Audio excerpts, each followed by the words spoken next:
It's hard in all aspects to ever celebrate truly the cultural dynamic of a human being, because we're such diverse people and we don't even understand it. I'm going to say something right now that most people, it'll probably just go right over your head. When I said it at the United Nations, I spoke in front of the United Nations, the entire world. They asked us to go and speak. And so I went to speak and I said this to them. We were doing it was on Battlestar. Battlestar was brought forth, and they used Battlestar as a way of explaining what the United Nations does. I still find it incredible, Craig, that we still use the word race as a cultural determinant. To this day, you should have never invited me here. He always says that. Because I detest what we've done to ourselves. Out of a need to make ourselves different from one another, we've made the word race a way of expressing culture. There's no such thing, on all you high school students, bless your hearts for being here.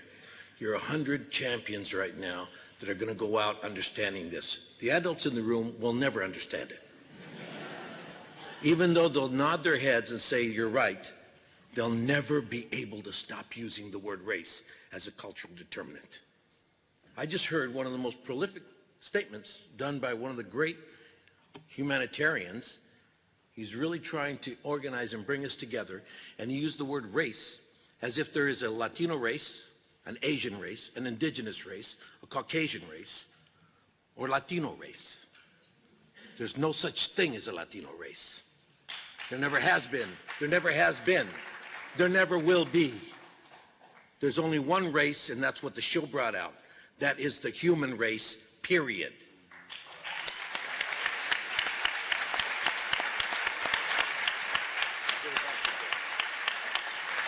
Now, the pressure comes, why did we start to use the word race as a cultural determinant?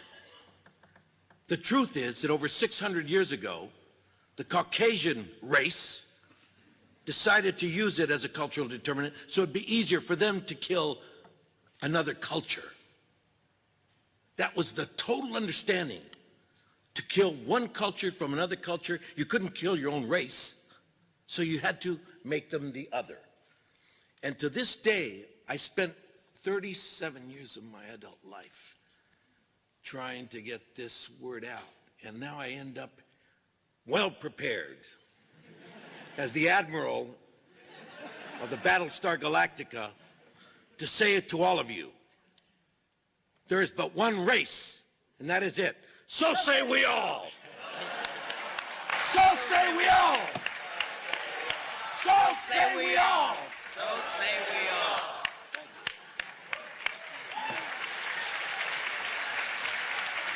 It was jam-packed, and there was news crews from all over the world lining the walls and everything. And it was really a big situation. They had never used a television, show to bring about awareness as to what the United Nations does. It's the first time they ever tried that. And so it was 2009. And the person we started off with was reconciliation. That's one of the things that the United Nations does. It brings about the different parts of the groups that are split apart, maybe in war, or whatever the reason that they're in conflict.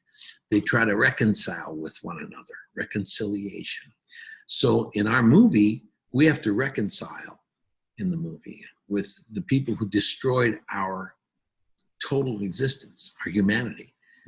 We are billions of people living on our planets, and these technology that we created comes back to kill us.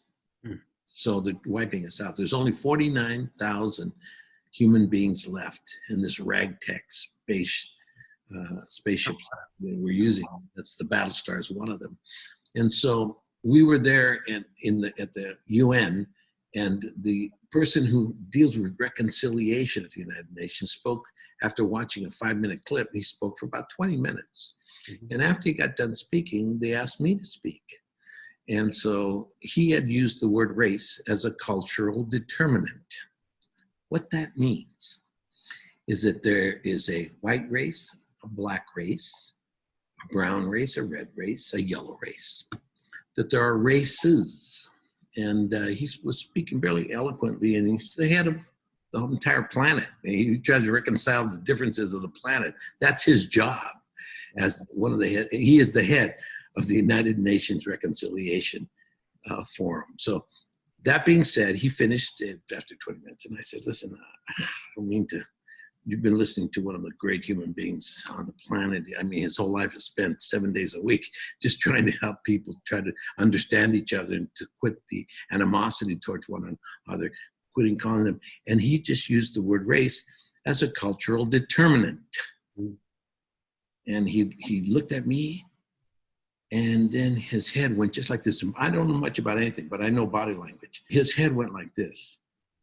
And it went down, and then I started speaking. As I said, for me, I said, he's used it as cultural determinant, that there's a black race, a brown race, a red race, a yellow race, Asian race, an indigenous race. There isn't. There's only one race, and that race is the human race. Mm-hmm. Now, inside of that human race, there are an extraordinary amounts of cultures. There are African cultures and Caucasian cultures and Asian cultures, indigenous cultures, Latino cultures, unbelievable cultures. But there's only one race, the human race. Well, the room went like dead silent. People were stunned. And all of a sudden I said, because now you can't tell me that the Mexican American is like the Cuban. And you can't tell me that the Japanese are like the Koreans. Mm-hmm. Or you can't tell me that the Irish are like the English. They're completely different cultures inside of the human race. But see, we started to divide the race. The word race we started, which was a unifying word, has now become a divisive word. Mm-hmm. Now you in high school right now, you guys, Viewpoint, you're now listening to this saying, I've never heard this way. Now this can't be right. I mean, there's a black race, there's a brown race, no, there isn't. And this was the problem that we've had for millenniums now, because we really don't understand that race is a unifying word. It was divisive and became divisive in 1471. That's the first time it materializes with the definition that it has that we use today. And that's when they decided to say there was a black race and there were white races and that there were, Latino races and Asian races and indigenous races. No, there's only one race. Sorry. And all the teachers that are listening to this right now are going, wow, that's going to be a hard one to understand. How am I going to teach that one? Oh my God, it's easy. It's very easy to teach a one race concept. Mm-hmm. Just teach about the human race and the cultures that are in the human race. Stop using the word race as a cultural determinant.